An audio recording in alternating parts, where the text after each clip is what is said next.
നമസ്കാരം, ക്രൈം ഓൺലൈനിലേക്ക് സ്വാഗതം. അറബിക്കടലിന്റെ ന്യൂനമർദ്ദത്തിന്റെ ഫലമായി കേരളത്തിൽ അതിശക്തമായ മഴയാണ് പെയ്തുകൊണ്ടിരിക്കുന്നത്. അതുകൊണ്ട് തന്നെ ജനങ്ങൾ ജാഗ്രത പാലിക്കണമെന്ന് മുഖ്യമന്ത്രി പിണറായി വിജയൻ. മഴ ശക്തമാകുമെന്ന് കേന്ദ്ര കാലാവസ്ഥാ വകുപ്പ് മുന്നറിയിപ്പ് നൽകിയിട്ടുണ്ട്.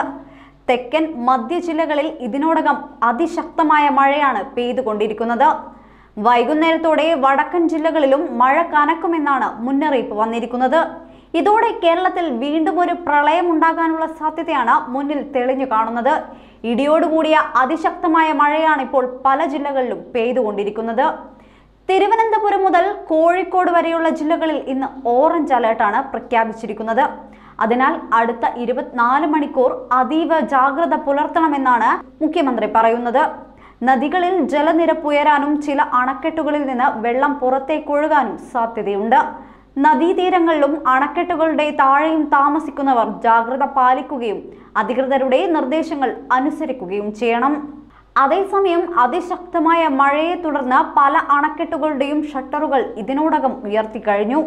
കേരളത്തിലെ നിലവിലത്തെ സാഹചര്യം ഭീതിജനകമാണ്.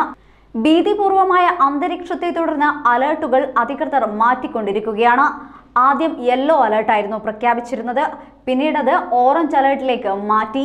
ഇപ്പോഴത് റെഡ് അലേർട്ട് ആക്കിയെന്നും റിപ്പോർട്ടുകൾ പുറത്തെത്തുന്നുണ്ട്. പത്തനംതിട്ട, കോട്ടയം, എറണാകുളം, ഇടുക്കി, തൃശൂർ ജില്ലകളിലാണ് റെഡ് അലേർട്ട് പ്രഖ്യാപിച്ചിരിക്കുന്നത്. ഇതുകൊണ്ടൊക്കെ തന്നെ യാതൊരു കാരണവശാലും ജലാശയങ്ങൾ ഇറങ്ങാൻ പാടില്ല എന്നും അധികൃതർ പറയുന്നു. മലയോര മേഖലകളിലേക്കുള്ള യാത്രകളും പരമാവധി ഒഴിവാക്കണം. മണ്ണിടിച്ചിൽ, ഉരുൾപൊട്ടാൻ സാധ്യതയുള്ള പ്രദേശങ്ങളിൽ അധിവസിക്കുന്നവരും അതീവ ജാഗ്രത പാലിക്കേണ്ടതാണെന്നും വാർത്താക്കുറിപ്പിൽ വ്യക്തമാക്കിയിട്ടുണ്ട്. അതേസമയം ഏത് അടിയന്തര സാഹചര്യത്തെയും നേരിടാൻ തയ്യാറായിരിക്കാൻ DGP നിർദ്ദേശം നൽകിക്കഴിഞ്ഞു എന്ന വാർത്തയും പുറത്തെത്തുന്നു.